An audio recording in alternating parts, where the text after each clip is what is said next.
Shalom Bapak Ibu yang dikasihi Tuhan Yesus. Kita bertemu kembali dalam acara Rehat, Renungan Hari Jumat. Mari kita berdoa. Allah Bapa kami yang di surga, yang kami sembah di dalam nama Tuhan Yesus dan Roh Kudus. Tuhan, terima kasih untuk kesempatan ini. Kami bisa berkumpul bersama anak-anak-Mu dalam acara Rehat hari ini Tuhan.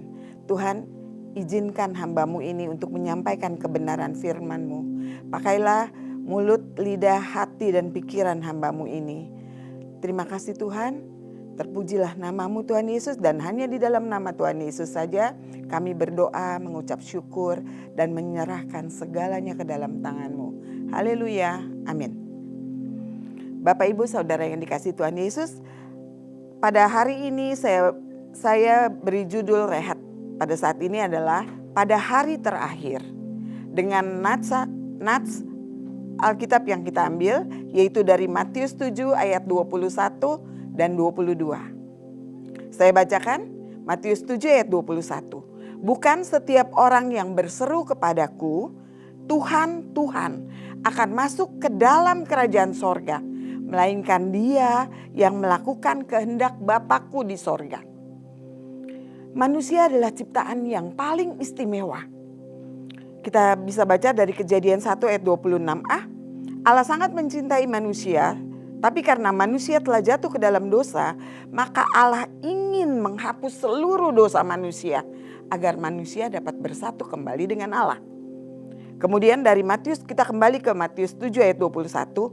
Orang yang dapat masuk ke dalam kerajaan Allah adalah orang yang melakukan kehendak Bapa di sorga. Siapa yang dapat melakukan kehendak Bapa di sorga? Yaitu pertama, orang yang patuh pada karya penebusan yang dilakukan oleh Tuhan Yesus. Kita dapat baca dari Yohanes 3 ayat 16. Karena kasih Allah begitu besar untuk manusia, Allah ingin menghapus seluruh dosa manusia, maka Allah mengirimkan anaknya yang tunggal untuk karya penebusan, untuk menghapus semua dosa manusia.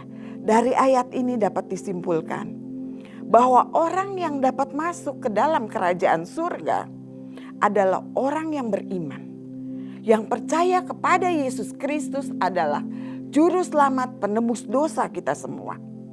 Karena itu Bapak Ibu, kita jangan takut. Karena kalau kita taat pada kehendak Bapa, pada karya penebusan yang dilakukan oleh Tuhan Yesus, dan kita beriman percaya kepadanya, maka kita akan ditebus dosa kita.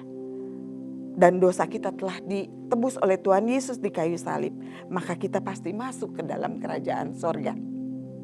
Kemudian kita lihat dari Matius 7 ayat 22. Pada hari terakhir, banyak orang berseru-seru kepadaku, Tuhan, Tuhan, bukankah kami bernubuat demi namamu dan mengusir setan demi namamu dan mengadakan banyak mujizat demi namamu juga?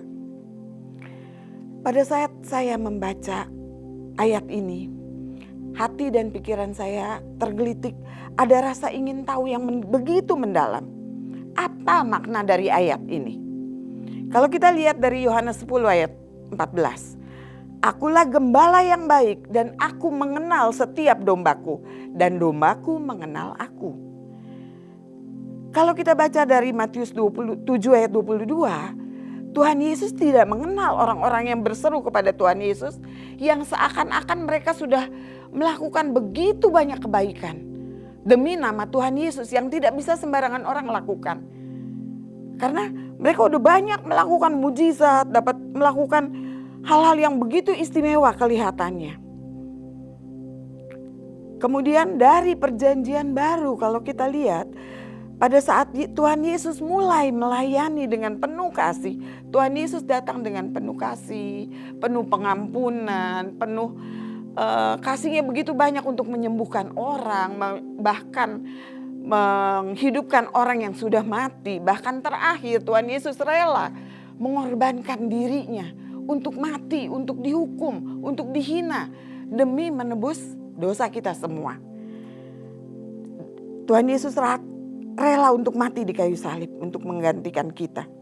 Sebenarnya sebagai Allah dan Tuhan, Ia dapat menolak untuk tidak melakukan pengorbanan ini. Sebagai manusia 100% pada saat berdoa di Taman Getsemani, Tuhan Yesus meneteskan air mata berupa darah, menetes di tanah. Kita tahu itu kenapa bisa begitu. Secara ilmu kedokteran pun dapat dibuktikan itu adalah karena stres yang besar. Karena Tuhan Yesus tahu selangkah di depan yang akan dia lakukan. Dia tahu dia akan disiksa, dia akan dihina. Hanya untuk menebus hukuman, menebus dosa kita, melakukan hukuman yang dia tidak lakukan. Hanya karena kasihnya untuk kita. Bahkan Tuhan Yesus berdoa, "Ya Bapakku, jikalau sekiranya mungkin, biarlah cawan ini berlalu daripadaku, dan jangan seperti yang kukehendaki, tapi yang Engkau kehendaki." Kemudian dari Matius 7 ayat 22 tadi, pada hari terakhir adalah hari setelah masa pengangkatan atau rapture yang kita percaya. Kita orang percaya tidak akan berada di hari terakhir itu. Mengapa? Karena kita sudah diangkat. Kita sudah berada di dalam kerajaan sorga bersama dengan Allah Bapa. Pada hari terakhir tidak lagi ada anugerah. Tuhan Yesus datang bukan seperti orang yang sangat mengasihi, dengan penuh pengasih, penuh pengampun. Tapi Tuhan Yesus datang sebagai hakim agung yang akan menghakimi semua orang-orang berdosa. Dan kita sudah tidak ada di hari terakhir. Orang-orang yang pada saat itu ada dua kemungkinan. Satu, mereka tidak mengenal siapa Tuhan Yesus. Mereka tidak mengenal Tuhan Yesus sebagai juru selamat mereka. Yang kedua, mereka tahu siapa Tuhan Yesus, tetapi mereka menolak Tuhan Yesus sebagai juru selamat dan penebus mereka. Karena itu, dan mereka tahu pada hari terakhir mereka akan dihakimi, dan mereka tahu hanya Tuhan Yesus dapat menolong mereka. Karena itu mereka lakukan seakan-akan mereka udah banyak berbuat kebaikan untuk Tuhan Yesus. Dan Tuhan Yesus mungkin akan mengampuni mereka dengan belas kasih-Nya. Tapi mereka salah. Dan mereka tahu mereka pasti akan masuk ke dalam kematian kekal. Karena itu mereka mengungkit-ungkit seakan mereka melakukan semua kebaikannya. Tapi Bapak Ibu yang dikasihi Tuhan Yesus, kita tidak takut. Jangan takut, karena pada hari terakhir kita tidak akan ada di sana. Kita adalah orang-orang yang bahagia pada saat itu. Kita sudah berada di kerajaan sorga bersama dengan Bapa kita. Amin.